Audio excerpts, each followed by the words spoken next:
ونعوذ بالله من شرور أنفسنا ومن سيئات أعمالنا من يهد الله فلا مضل له ومن يضلل فلا هادي له أشهد أن لا إله إلا الله وحده لا شريك له وأشهد أن محمدا عبده ورسوله الذي لا نبي بعده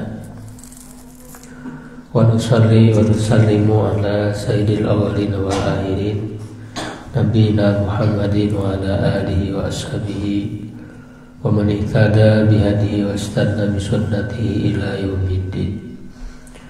Amma ba'du, alhamdulillah kita bersyukur pada Allah Subhanahu wa taala di subuh hari ini bisa kembali berkumpul dalam kajian rutin seperti biasa, jihad ngaji di hari Ahad. Ya, disebut jihad karena memang berat ya subuh ini ya. Ya. Banyak godaannya. Bertemu kembali di kajian hadis arba'in ya. Dan ini memuat pemahaman-pemahaman dasar dalam Islam. Di mana inti dari ajaran Islam itu ada 3 hal ya, mencakup 3 hal. Pertama, masalah akidah, yang itu merupakan penjabaran dari rukun iman. Yang kedua, masalah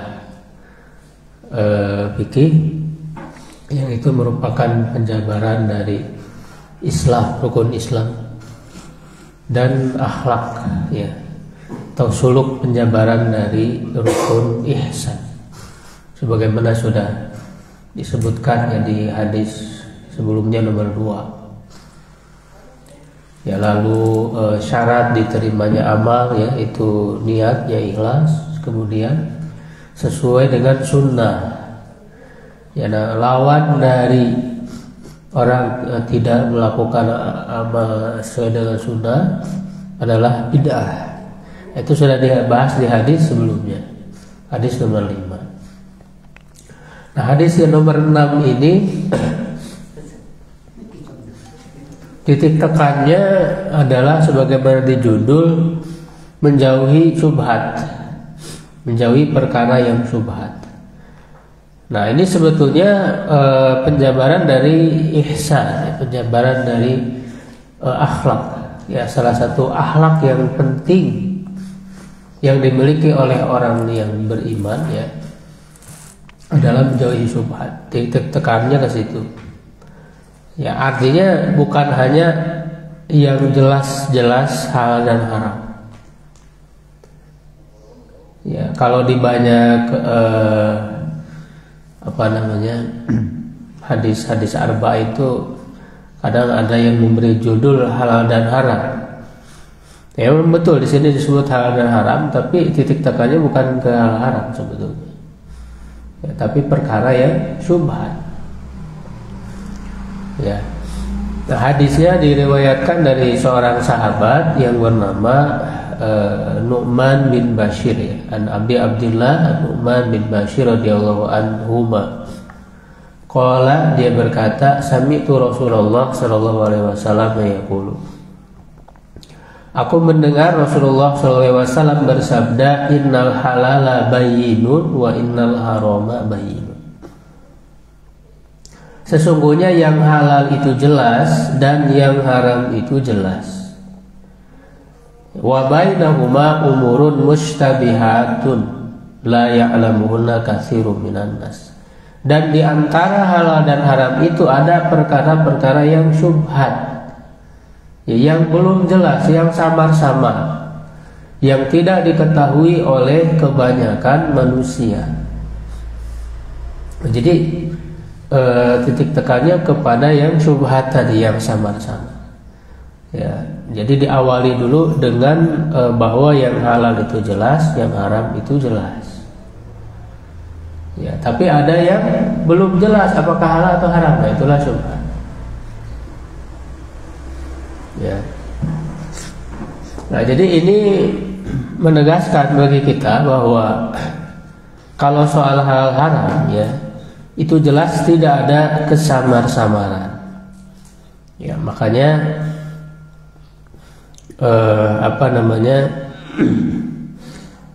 ini yang menjadi standarnya ya. Menjadi standar yang orang itu yakin untuk melakukannya. Kalau halal dia ambil, kalau haram dia tinggalkan. Ya, ini membantah orang-orang yang mengaburkan pemahaman-pemahaman yang jelas di dalam Islam.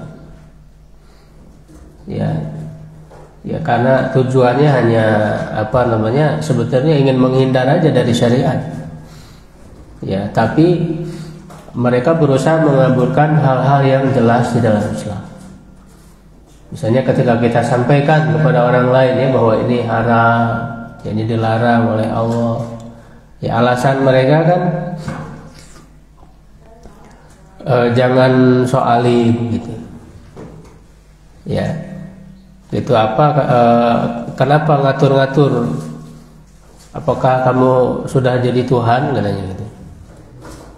Ya, ngurusi kesalahan orang lain, dosa orang lain. Ya, dan dianggapnya ketika kita menyampaikan hal-hal yang diharamkan itu, ya mereka menganggap bahwa itu adalah hasil pemahaman kita ya. Atau hasil pemahaman ulama. Ya, tidak ada yang mereka mengatakan, tidak ada yang mengetahui ya maksud dari Al-Quran itu misalnya kecuali hanya Allah saja. Ya, jadi kebenaran itu hanya Allah yang tahu kata mereka ini. Ya, kalau kita itu hanya menafsirkan saja. Kamu mengatakan haram begini begitu, itu kan penafsiran kamu. Jadi ini orang-orang ini mengaburkan pemahaman-pemahaman yang jelas. Jadi ketika kita menyampaikan hal-hal yang halal dan haram yang sudah dijelaskan di dalam Al-Quran dan Sunnah, itu adalah jelas-jelas yang dikatakan oleh Allah. Tidak ada lagi ya, atau tidak bisa lagi dipahami dengan pemahaman yang lain. Ketika Allah mengharamkan babi misalnya, ketika Allah mengharamkan bangkai, darah dan sebagainya, itu kan jelas bagi orang yang mau membaca ya Al-Quran. Ya, itu jelas. Jadi ketika kita menyampaikan, bahkan ketika Rasul SAW sekalipun menyampaikan, dia hanya menyampaikan saja, dan itu benar dari Allah. Kalaulah Al-Quran ini tidak bisa dipahami, tidak jelas, ya maka menjadi hilang tujuan diturunkan Al-Quran itu. Karena tujuan di Al-Quran diturunkan harus menjadi petunjuk. Bagaimana dia bisa menjadi petunjuk kalau tidak bisa dipahami? Ya, nah ini kan orang-orang sekuler itu begitu, orang-orang liberal sekuler. Mereka berusaha menganggap bahwa Quran hadis ini ya tidak jelas gitu pemahamannya. Setiap orang bisa menafsirkan, multi tafsir dan sebagainya. Sehingga mereka pun merasa berhak untuk menafsirkan sesuai dengan keinginan mereka, sesuai dengan hawa nafsu mereka.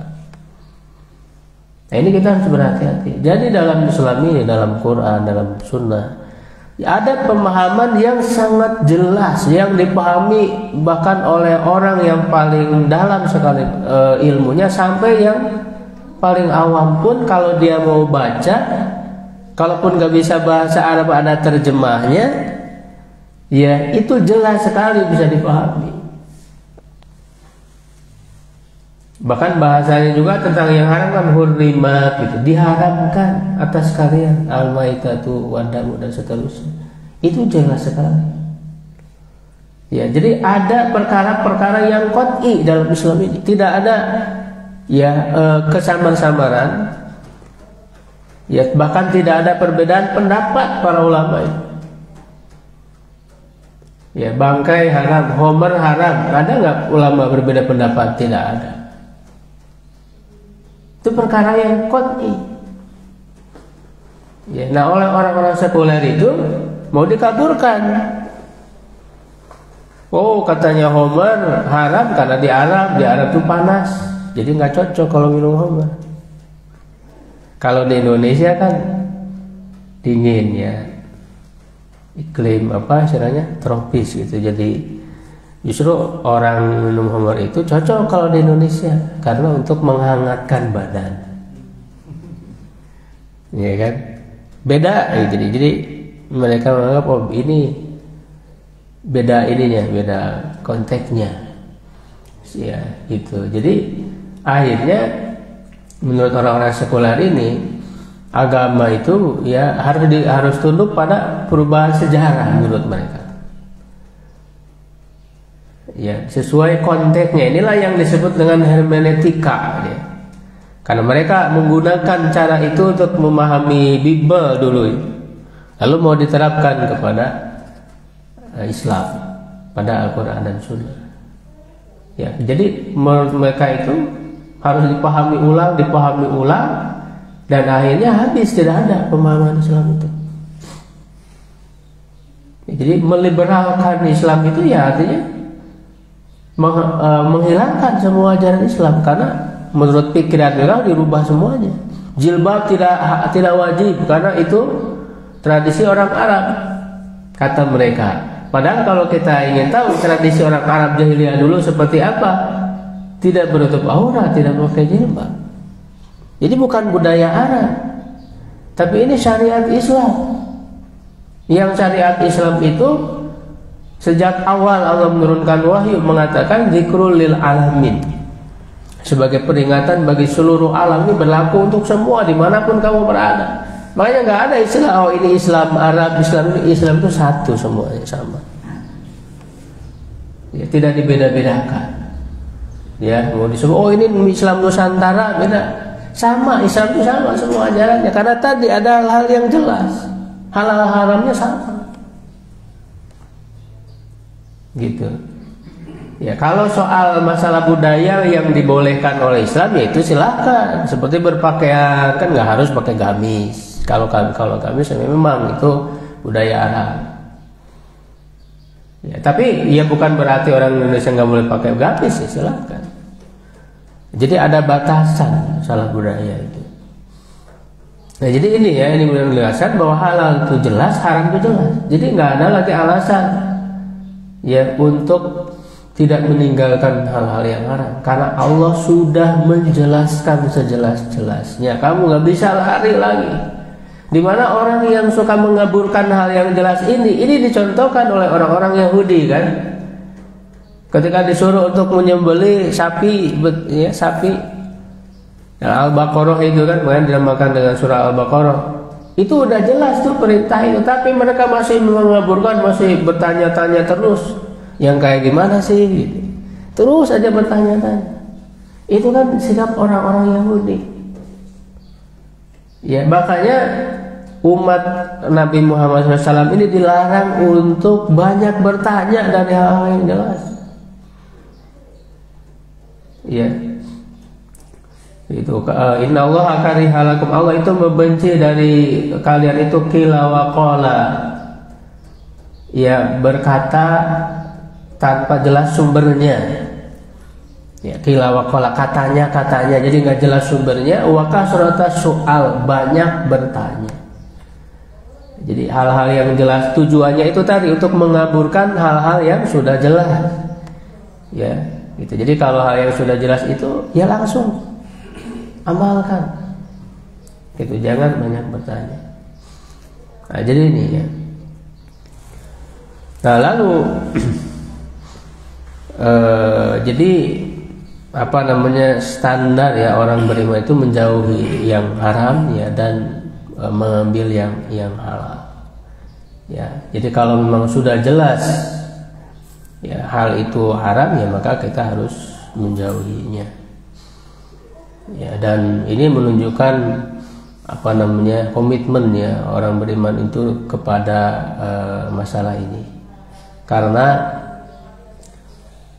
sangat berbahaya sekali kalau ada hal-hal yang haram ya, terutama makanan, minuman ya, karena kalau ada daging yang tumbuh dalam jasad kita itu dari yang haram, kata Rasulullah, manabata ya an haramin ya, atau kama qala Rasulullah SAW, fa inna naru aula bihi. Jadi kalau ada daging yang tumbuh dalam tubuh kita itu dari hal yang haram, maka dia layak untuk dibakar oleh neraka. Makanya harus menjaga gitu ya, sedikit pun jangan sampai ada yang masuk. Dan itu sangat madorotnya sangat besar sekali. Bukan hanya di akhirat, jelas-jelas tadi di akhirat ya bisa menjadi santapan api neraka ya. Di dunia pun banyak madorotnya. Ya, karena hal yang haram itu bisa membuat orang itu condong kepada kemaksiatan, kepada dosa. Ya, jadi mendorong jiwa ya manusia itu, diri manusia itu condong kepada dosa itu dari yang haram, pengaruh haram yang masuk ke dalam dirinya. Jadi makanya kalau orang condong kepada dosa, kepada maksiat, nah melakukan ibadah sulit. Ya, jadi kalau orang tuh banyak masuk yang haram dalam dirinya, itu mau ibadah sulit. Ya, melakukan amal soleh itu sulit. Dan lebih condongnya melakukan dosa. Kalau melakukan dosa itu justru malah jadi mudah gitu. Itu pengaruh dari yang haram. Termasuk juga ya kenapa misalnya anak-anak kita ini sulit untuk beribadah, disuruh ibadah sulit, disuruh sholat sulit, disuruh ngaji sulit. Nah bisa jadi ada yang haram yang masuk ke dalam tubuh mereka. Jadi yang membuat anak-anak itu tuh nakal. Itu diantara penyebabnya. Makanya kita harus berhati-hati di dalam beri nafkah, mencari nafkah. Kalau ada yang haram masuk ke keluarga kita, ya kepada anak-anak kita, kepada anak istri kita, itu menjadi potensi yang sangat besar menjadikan mereka itu orang-orang yang durhaka. Ya, itu pengaruhnya. Pengaruhnya luar biasa. Dan haram ini kan tidak hanya zatnya saja, seperti tadi ya babi, homer, itu kan bangkai, ya darah dan yang disembelih ya untuk Allah. Bukan hanya zatnya, tapi juga bisa berupa apa? Caranya. Dagingnya daging yang halal gitu, makanannya halal, tapi cara mendapatkannya dengan cara yang haram, itu baik itu korupsi, gitu ya, sogok, rishwah dan sebagainya. Ya bahkan banyak transaksi-transaksi yang beredar ya sekarang itu ya banyak yang mengandung keharaman ya seperti riba dan sebagainya. Ini harus berhati-hati. Ya juga kita selain itu bisa mempengaruhi daya tangkap ya khususnya terhadap Quran dan Sunnah ini. Kenapa anak tuh sulit menghafal Quran misalnya? Ya karena bisa jadi ada yang haram yang masuk ke dalam dirinya. Itu bisa menghalangi. Selain itu juga bisa menghalangi dikabulkannya doa. Kan ada hadisnya kan yang dia berdoa kepada Allah, ya memohon gitu ya, dengan sangat sungguh-sungguh memohonnya, tapi ya kata Rasulullah makalahu haram ya wa masyrabahu haram, makanannya haram ya, minumannya haram, wa malbasahu haram, pakaiannya haram, wa ghudhiya bil haram, dan dipenuhi dengan keharaman di dalam dirinya itu, fa anna yustajabu lahu, bagaimana mungkin akan dikabulkan oleh Allah doanya ini ya soal yang masalah haram ini. Ya, jadi karena ini sebetulnya jelas ya, maka tinggal membutuhkan kita kewaspadaan. Kadang-kadang kalau orang tidak waspada hal yang sebenarnya jelas sangat haram itu, ya dia tidak tahu ya dan terjerumus. Ya karena memang tadi kurang perhatian. Ya kurang perhatian ketika misalnya kita mau makan di restoran. Ya kan, harus dicek dulu ini kehalalannya. Maka halal atau haram, bukan hanya sebatas dia tuh ini keren nih makanan ini. Ya apalagi kan yang aneh-aneh gitu kan menunya dan sebagainya. Nah, kita harus memastikan dulu, bukan hanya sebatas oh ini viral, oh ini banyak orang yang suka gitu. Bukan hanya itu pertimbangannya. Ya, tapi dicek dulu apakah halal atau haram gitu. Jangankan di luar negeri kan yang minoritas Muslim, di Indonesia pun ya tidak sedikit yang beredar hal-hal yang haram itu.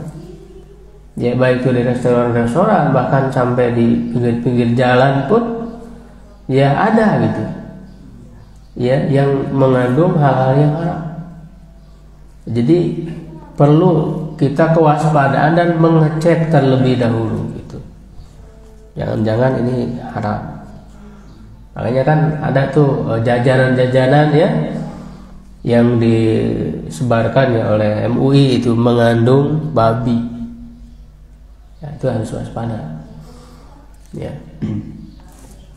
Karena apa namanya pemerintah secara eksekutifnya ya yang mengeksekusinya kan belum benar berkomitmen terhadap masalah halal haram ini sehingga masih mudah menyebar.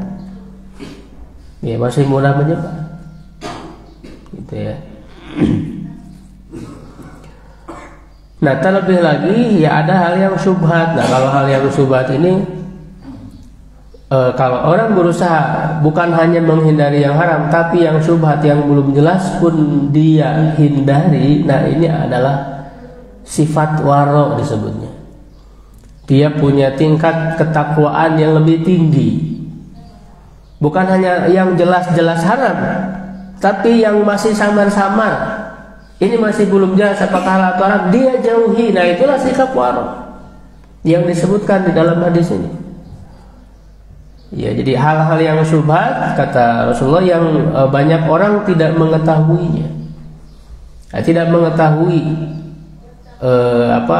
hukumnya, gitu ya. Karena perlu penelitian. Perlu penelitian dulu ya untuk memastikan apakah ini halal dan haram.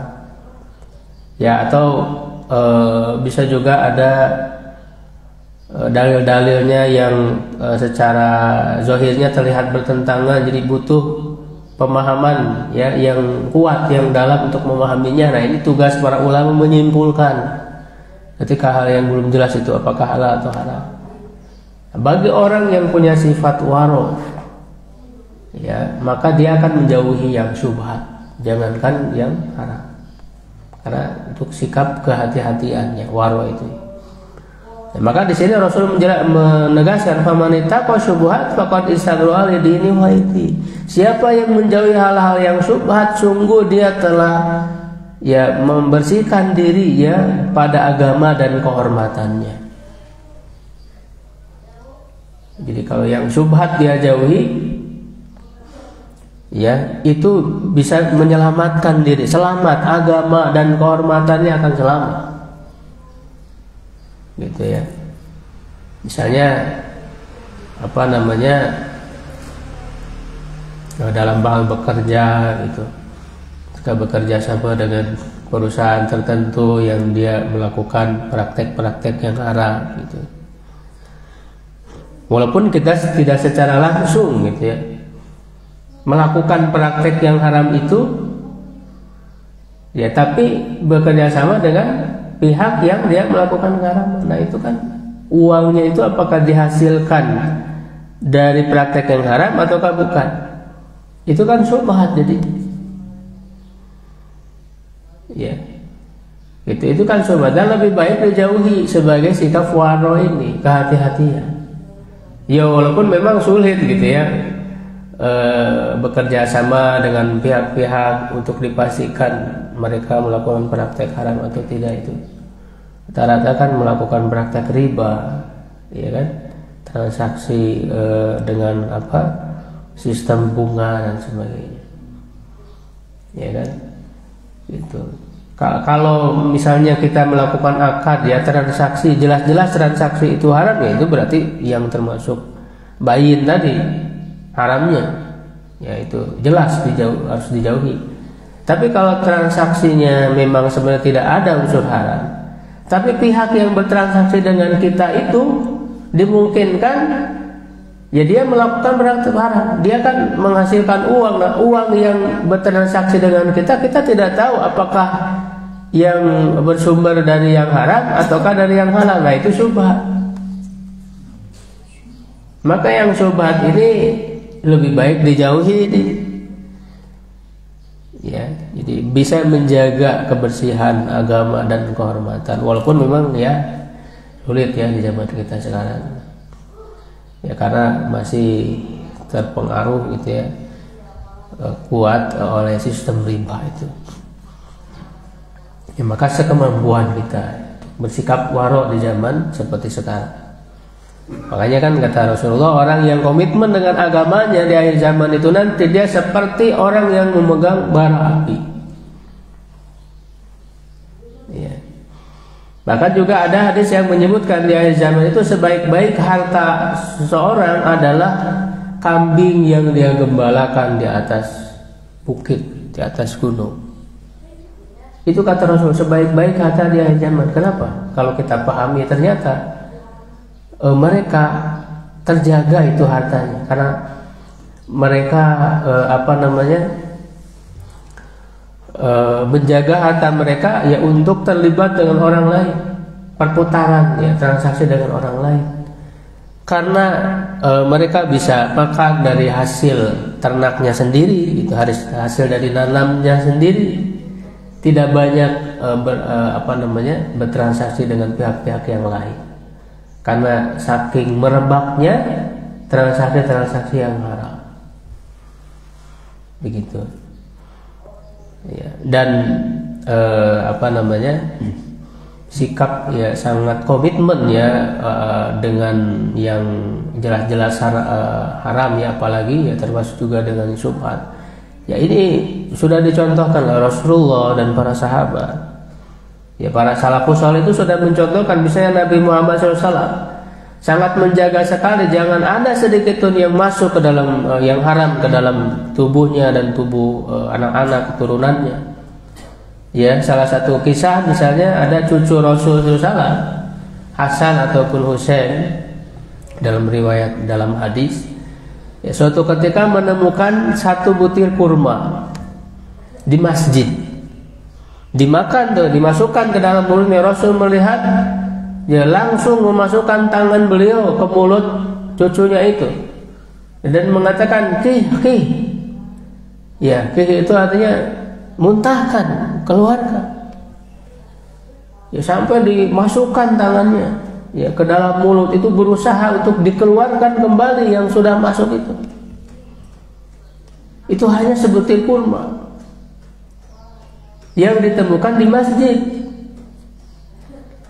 Kenapa Rasul sampai segitunya? Ya, karena bagi Rasul dan keturunannya itu haram memakan sedekah, haram menerima sedekah. Makanya kata Rasulullah, tidak halal bagiku dan keturunan-keturunanku ya memakan sedekah, mengambil sedekah. Kurma di masjid itu di kemungkinan besar ya, bahkan dipastikan dia adalah sedekah, harta sedekah yang ada di masjid itu. Kurma itu ketika dimakan oleh cucunya, ya itu langsung ya dikeluarkan karena haram. Jadi haram itu walaupun sedikit jauhi, ya sangat ditekan untuk dijauhi, karena sesuatu yang haram itu sama aja, mau sedikit mau banyak. Bahkan dimulai dari yang sedikit dulu kan, dari nyicipi dulu. Ya, nah dari nyicipi itu kemudian orang jadi ketagihan, maka sedikit pun jangan, hindari. Ya, maka haruma kasiruhu, ya haruma qaliluhu. Yang banyaknya haram, yang sedikitnya pun haram. Ya, nah ini juga sebagai peringatan ada orang yang ngaku-ngaku keturunan Nabi gitu kan. Ngaku-ngaku keturunan Nabi, habis justru malah minta sedekah. Nah ini kan harusnya kalau memang dia benar keturunan Nabi, haram untuk sedekah. dia malah jadikan kesempatan agar orang-orang memberi sedekah kepada dia. Nah, ini kan kacau. Ya. Nah, jadi Nabi itu tidak menerima sedekah, makanya kalau ada orang yang memberi itu ditanya dulu, ini sedekah atau hadiah. Kalau hadiah diterima oleh Nabi. Tapi kalau sedekah tidak. Jadi diterima karena haram. Ya haram bagi Nabi dan keturunannya itu. Ya. Nah, lalu siapa yang terjatuh kepada hal yang syubhat, wa man waqa'a fi syubuhat waqa'a fil haram, dia akan terjatuh kepada yang haram. Karena tadi sebetulnya syubhat itu dekat kepada haram. Ya, lebih selamat orang meninggalkannya. Dari sini Rasul memberikan perumpamaan karena iyar'a haulal hima yushiku an yarta'a fihi. Seperti penggembala yang menggembala di sekitar batasan yang dikhawatirkan dia akan terjatuh kepadanya. Ya, ketahuilah bahwa bagi setiap raja itu memiliki batasan. Ya, ketahuilah sesungguhnya batasan Allah adalah hal-hal yang diharamkannya.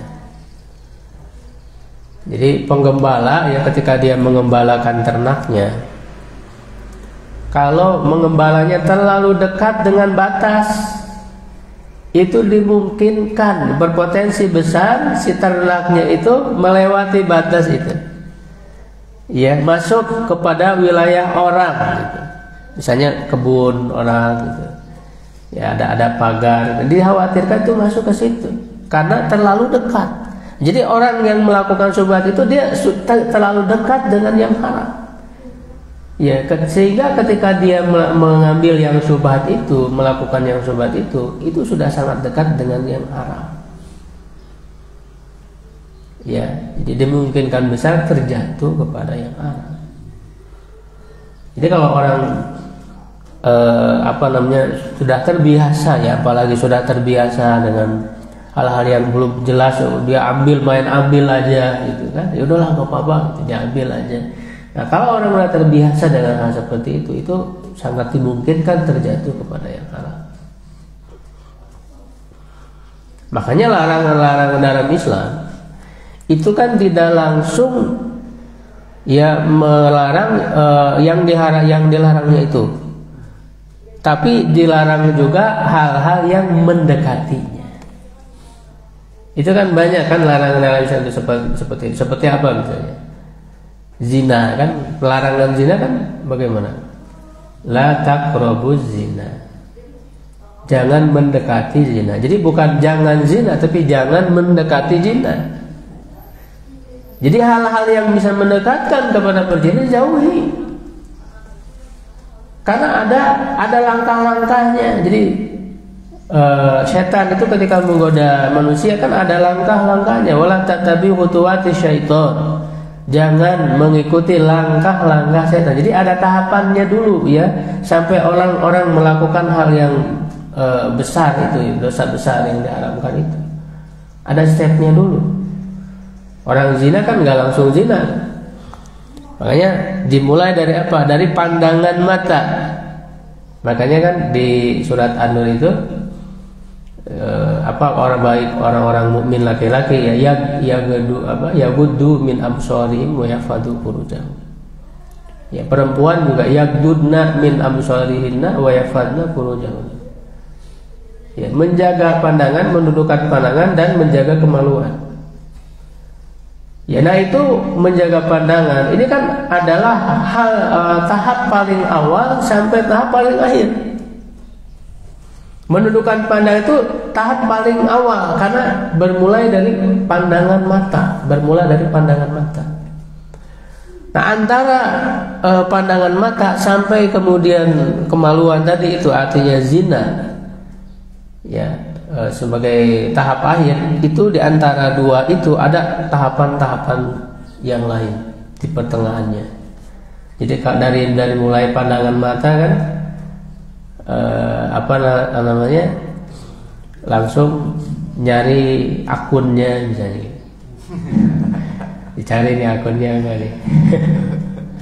Lalu kemudian ngechat, nge-DM gitu kalau di Instagram.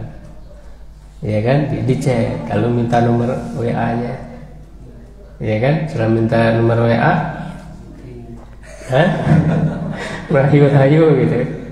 Ya, sampai kemudian diajak bertemu. Jadi itu tahapan khutuwatus syaitan. Ya, sampai terjatuhlah kepada perzinahan yang sebagai puncaknya. Makanya hal-hal yang mendekatkan kepada zina itu dihindari dalam syariat itu. Dimulai dari tadi menundukkan pandangan, kemudian menjaga aurat, tidak boleh memperlihatkan aurat, tidak boleh bercampur baur, ihtilat, dipisah antara laki-laki dan perempuan, hijab, itu semua menghindari tahapan-tahapan itu. Karena tadi manusiawi, kalau hal-hal yang mendekatkannya tidak dihindari, ya sangat sulit orang untuk menghindari ya kemaksiatan tersebut. Kenapa sekarang misalnya banyak ya yang dia memakai simbol-simbol agama di pesantren, kiai-kiai mencabuli santrinya misalnya. Ya, itu kan karena tadi tahap-tahapan tadi itu tidak dilakukan. Tidak ada jarak misalnya antara kiai dan santrinya, santri perempuannya. Padahal jelas dalam syariat itu harus ada jarak. Ya, makanya kan bersentuhan tangan pun tidak boleh. Karena ini banyak yang dia itu ya menyebut dirinya kiai, ya pemuka agama, ya tapi biasa aja tuh waktu bersalaman dengan santri perempuan. Padahal hadisnya jelas, siapa yang bersentuhan laki-laki dan perempuan yang bukan mahram, apa itu hadisnya? Ya, lebih baik ditusuk dengan besi panas daripada harus bersentuhan dengan yang bukan mahram. Itu kan jelas sekali itu larangannya. Tapi kita lihat prakteknya, ya kan, para yang mengaku kiai, ya para pemuka agama biasa-biasa aja tuh dengan yang bukan mahram itu. Ya bahkan ditepak apa segala macam. Itu kan sebagai tahapan itu khutuwatus syaitan. Jadi khutuwatnya tadi tidak dijaga di pesantren sekalipun. Tidak ada batas, berbaur antara laki-laki dan perempuan bebas. Jadi bagaimana bisa menjaga? Ini mau di pesantren mau dimanapun tetap kalau tahapan itu tidak dilakukan. Ya, jadi jangan terkecoh dengan kedoknya saja, tapi lihat prakteknya, benar nggak dia menjalankan syariat? Karena menjalankan syariat itu bukan hanya sebatas label, ya kan? Bukan hanya sebatas kedok, hanya pakaian. Ya kalau orang pakaian siapapun bisa lah pakai sorban, pakai apa gitu gampang. Tapi pelaksanaan syariat itu bukan itu cirinya. Tapi lihat benar nggak prakteknya mengikuti syariat. Makanya di zaman Nabi praktek atau sistem yang berjalan itu nggak perlu dilabeli oh ini Islam, ini syariah, ya kan? Ya pinjam meminjam syariah itu nggak ada. Kenapa? Karena dipraktekkan syariat itu. Bukan hanya sebatas dilabeli. Ya sekarang banyak terkecoh dengan label. Sekolah Islam belum tentu itu prakteknya Islami di dalamnya. Banyak hal-hal yang melanggar syariat. Jadi sekarang itu kita jangan aneh, oh kok pesantren begini, kok kiai begini, karena tadi prakteknya nggak syariat. Jadi jangan menyalahkan syariatnya, jangan menyalahkan Islamnya, kan ini kesempatan tuh bagi orang-orang sekuler, orang-orang non-muslim menyerang Islam tuh, orang Islam kayak begini. Jadi akhirnya yang disalahkan Islamnya, syariatnya, gitu kan? Jadi itu. Nah kemudian di akhir beliau mengatakan, jadi di dalam di tubuh manusia itu ada segumpal daging yang kalau dia itu baik maka baik seluruh tubuhnya, kalau rusak maka rusak seluruh tubuhnya. Ketahuilah bahwa itu adalah hati. Nah jadi tadi ketakwaan, sikap waro, ya menjaga diri itu sumbernya muncul dari hati, ya yang selalu merasa dekat dengan Allah Subhanahu Wa Taala. Walaupun orang banyak tidak tahu, ya Allah Maha tahu, Maha teliti hisabnya itu sekecil apapun, itu akan dihisab oleh Allah Subhanahu Wa Taala. Itu kembali kepada sikap kita, ya, komitmen kita ya dalam hal ini ya, halal haram dan termasuk hal-hal yang syubhat. Ya, wallahu a'lam bishawab. Kalau ada yang ditanyakan, ya, silakan.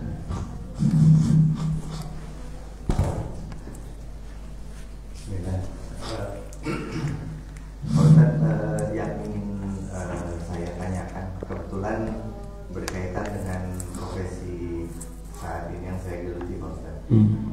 Jadi saat ini tuh saya berdagang dan memang saya akui menjaga hal yang syubhat, halal dan haram dalam berdagang ini betul-betul sangat menjadi tantangan. Apalagi kebetulan saya bekerja sama cukup lama dengan salah satu vendor.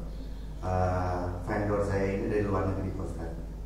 Nah, kemudahan di Indonesia memang terletak pada label halal. Kebetulan saya vendornya vendor supplier makanan.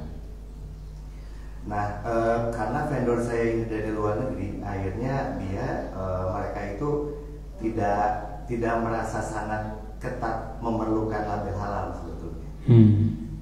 Tapi saya akui produk-produk yang mereka keluarkan ini mempunyai segmentasi yang bisa dibilang menengah ke atas. Jadi secara perhitungan bisnis ini sangat menarik, profit dan segala macam. Walaupun memang cukup sulit karena masyarakat di Indonesia melihat di label halal dan haram. Awal-awal saya berdagang menjual barang tersebut, bahkan saya sering ditanyakan tentang ini halal enggak, karena kebetulan memang vendor saya itu dari negara yang terkenal tidak yang abai lah sama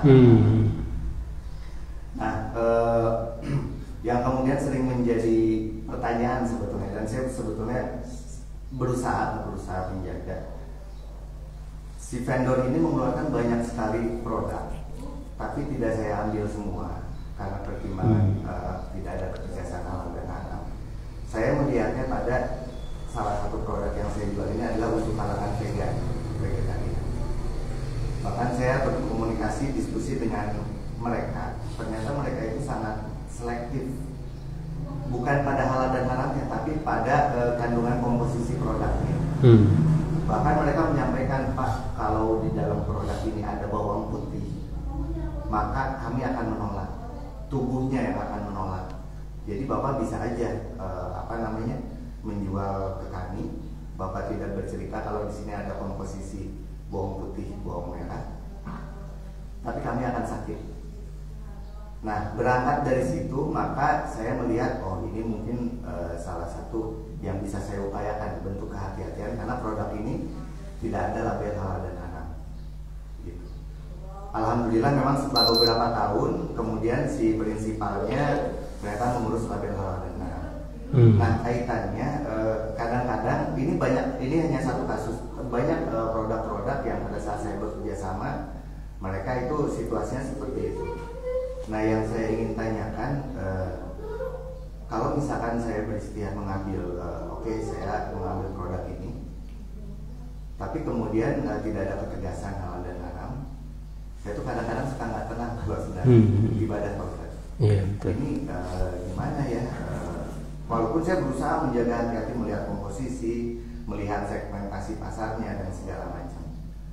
Nah, dalam situasi seperti ini, karena ada kaitan perhitungan bisnis juga, dalam situasi seperti ini, apakah lebih baik saya betul-betul menghindari produk yang ada karena ada label halal dan haram, tidak ada label halal kemudian saya tinggalkan, atau bagaimana ya? Karena kebetulan bisnis itu kadang-kadang suka tidak mudah, Pak Ustaz.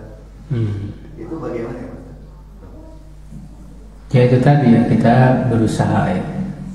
Apalagi tadi belum ada kejelasan labelnya, ya berarti kita harus bisa meneliti gitu ya, mengecek ya kandungan halal dan haramnya dengan usaha kita sendiri. Itu kalau memang kita sudah berusaha semaksimal mungkin, lalu kita yakin oh ini halal gitu, walaupun misalnya belum ada label, ya kan? Jadi usaha dulu. Nah, kalau misalnya kita belum sampai kepada yakin karena memang kita tidak punya alat, tidak kurang gitu ya, untuk mengecek alamnya, ya lebih baik tinggalkan tadi, karena dia masuk yang syubhat. Ya, jadi yang syubhat itu kan tadi belum jelas salah dan alamnya, ya kan. Maka ya paling minimal ya label dari MUI kan gitu yang kita percaya, ya label halalnya. Ya walaupun kalau ingin lebih lagi ya sikap waronya yang dikasih label halal oleh MUI pun kita bisa juga mengecek lagi gitu, benar nggak, karena kan yang manusia gitu ya, walaupun ini tetap saja ada kesalahan atau error dan sebagainya. Jadi sikap kewaroannya itu dia betul-betul mengecek lagi, tidak mudah percaya. Ya seperti misalnya ayam di pasar itu benar nggak ada penyembelihannya? Kan banyak yang si ayam itu dimasukkan ke air panas, ya diceburin dan matinya itu bukan karena disembelih. Ada yang disembelih tapi kan masih hidup gitu. Karena ingin cepat, karena banyak langsung dilempar ke air panas. Jadi matinya si ayam itu bukan karena sembelihan, tapi karena air panas. Itu kan bangkai. Tapi memang sulit sih, sikap waro ini sulit ya, harus ngecek ini dulu, itu pedagang itu. Kita kan tinggal ke pasar langsung beli aja gitu. Ya emang ini sulit. Kita husnuzon gitu kepada pedagangnya itu kan. Jadi sebenarnya hal-hal yang awalnya diketahui oh ini halal, tapi kan cara penyembelihan itu bisa menyebabkan haram karena tadi bangkai gitu. Jadi tadi ya sikap kewaroan itu harus ada kesungguhan untuk mengecek kepastiannya. Itu ya. Itu kemampuan kita lah ya. Ya, cukup ada lagi ya.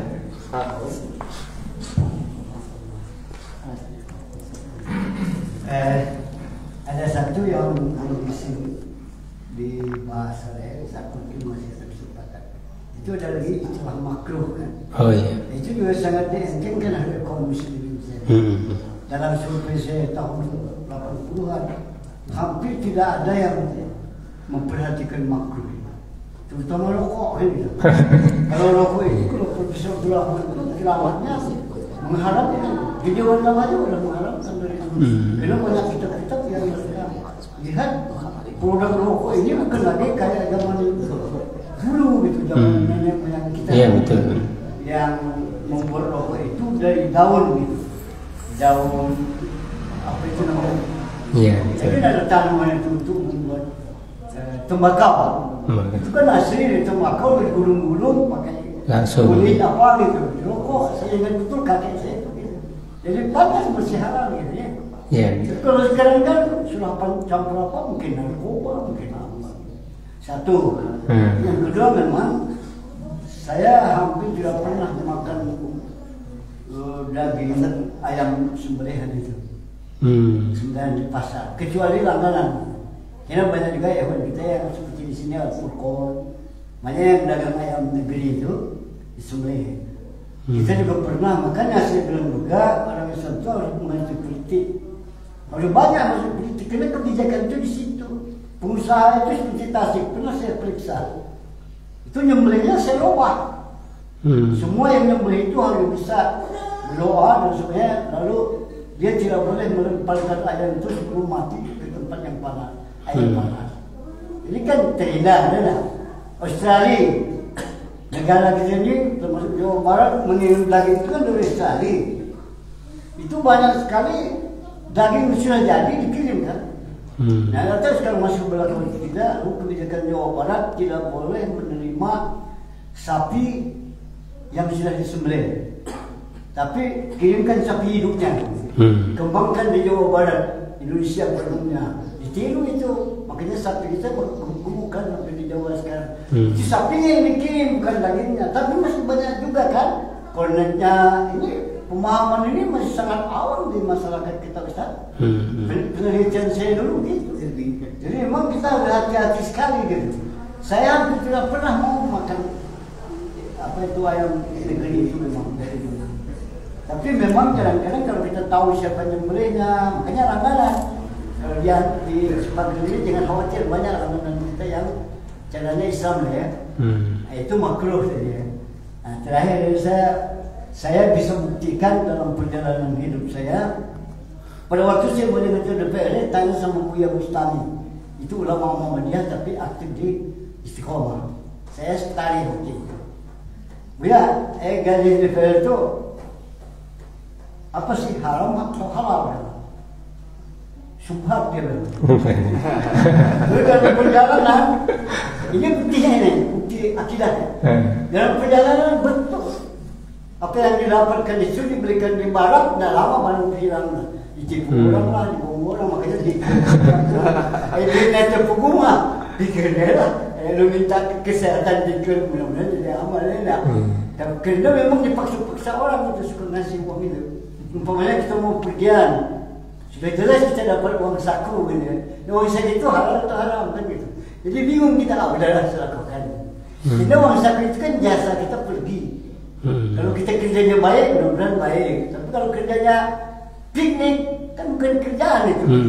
Yang banyaknya piknik kalau kerja itu. Sudah rapatnya 2 jam, pikniknya 5 jam gitu. Jadi kesini tawar saya. Jadi saya alhamdulillah dengan Tate kemudian almarhum besar. Tate tahu kan? Tate almarhum.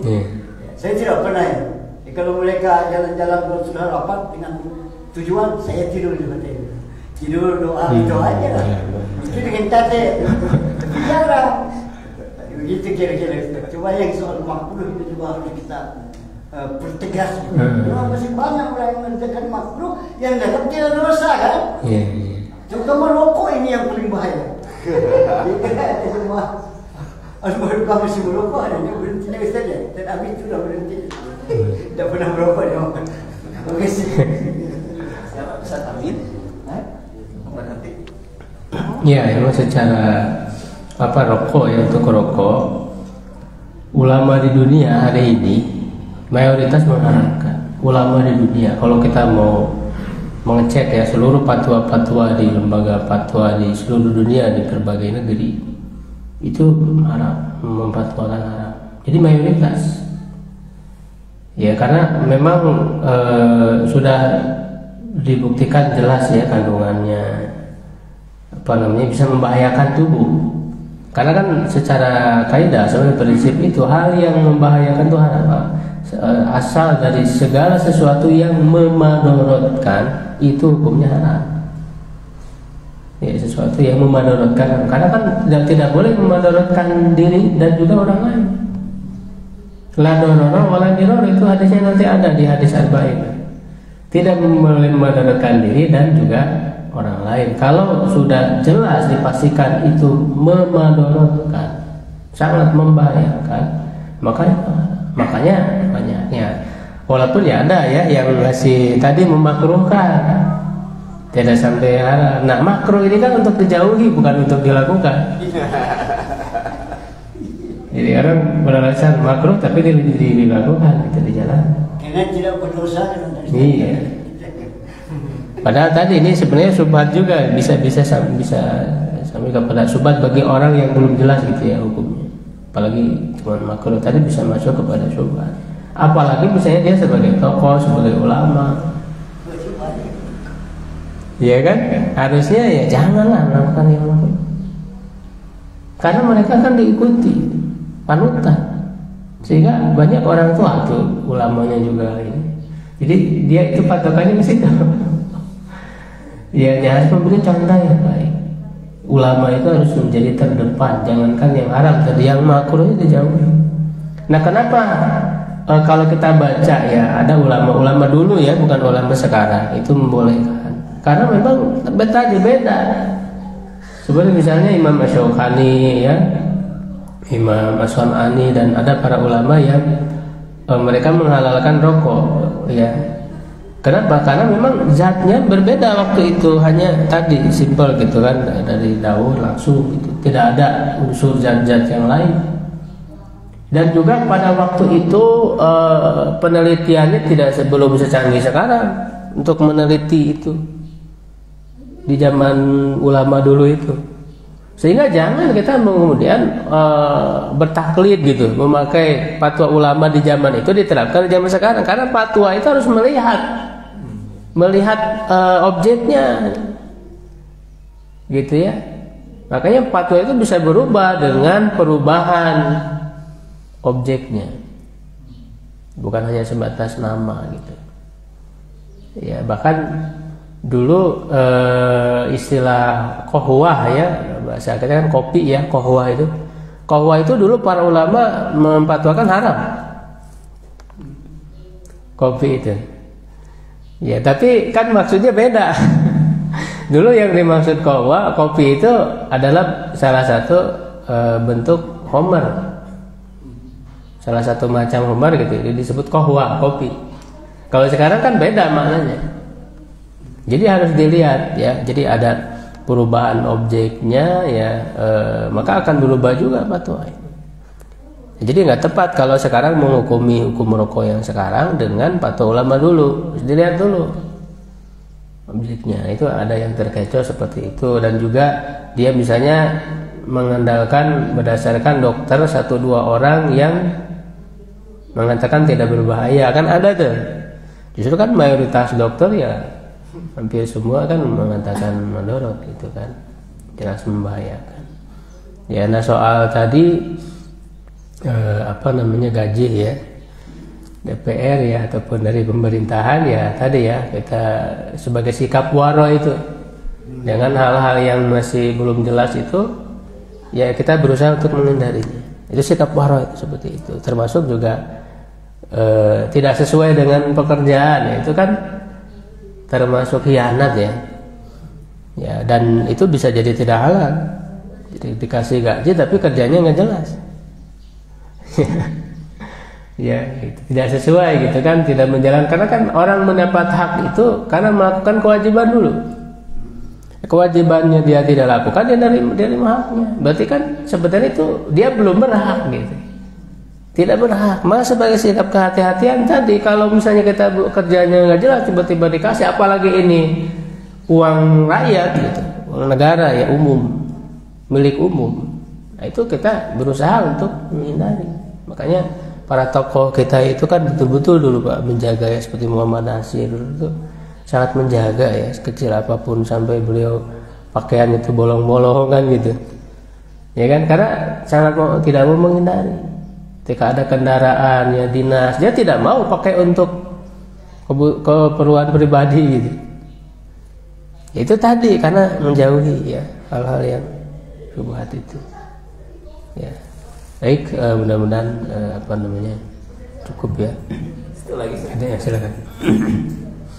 Sebenarnya ada 2 pertanyaan, tapi yang satu sudah terjawab tentang rokok. Jadi di satu katakanlah pesantren, karena kiainya ngerokok, muridnya asalnya nggak ngerokok karena merokok pasif itu bahaya katanya, jadi ngerokok bareng-bareng. Iya itu ya. Yang kedua terkait dengan bagaimana kalau kita suka misalkan beli, misalkan seperti makanan ayam gitu ya, ayam goreng dan lain sebagainya, seperti yang anak-anak suka sekarang tuh kayak fried chicken yang kayak gitu. Kita tidak tahu nih apakah penyembelihannya sesuai atau tidak. Kalaupun sudah terjadi, kira-kira harus seperti apa Ustaz? Dan ternyata tidak sesuai gitu, katakanlah jatuh pada yang haram, terus solusinya seperti apa kira-kira Ustaz? Ya tadi ya, semaksimal mungkin berusaha untuk mengetahui ya, mengecek kehalalannya ya. Kalau misalnya ya itu kan memang sulit dihindari ya, kita butuh makan segera gitu kan. Ya husnuzon aja, karena kan kita masih banyak penjual-penjual muslim gitu. Ya kalaupun misalnya ternyata itu penyembelihannya tidak benar, ya sedangkan kita udah berusaha gitu mengeceknya, ya maka yang salah bukan kita ya, tapi yang menyembelih itu kan gitu.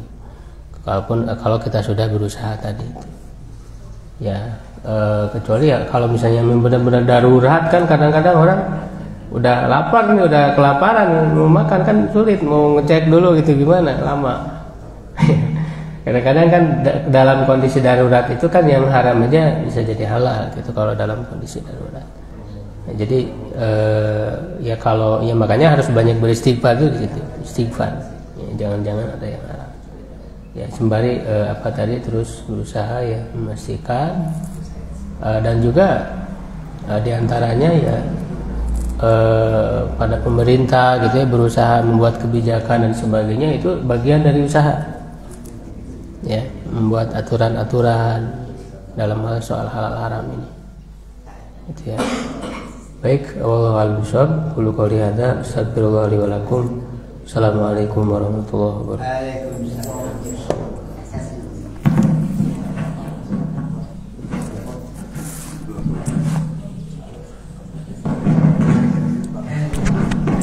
Terima kasih pada Ustaz yang sudah memaparkan materinya dan menjadi tambahan ilmu, dan mudah-mudahan bisa kita beramal dengannya.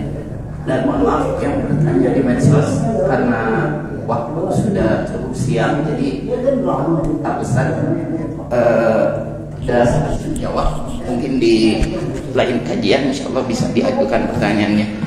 Terima kasih juga atas kehadiran Bapak dan sahabat semua. Ditutup kajian ini dengan doa kifaratul majelis. Subhanaka Allahumma wa bihamdika asyhadu an la ilaha illa anta astaghfiruka wa atubu ilaik. Wassalamualaikum warahmatullahi wabarakatuh.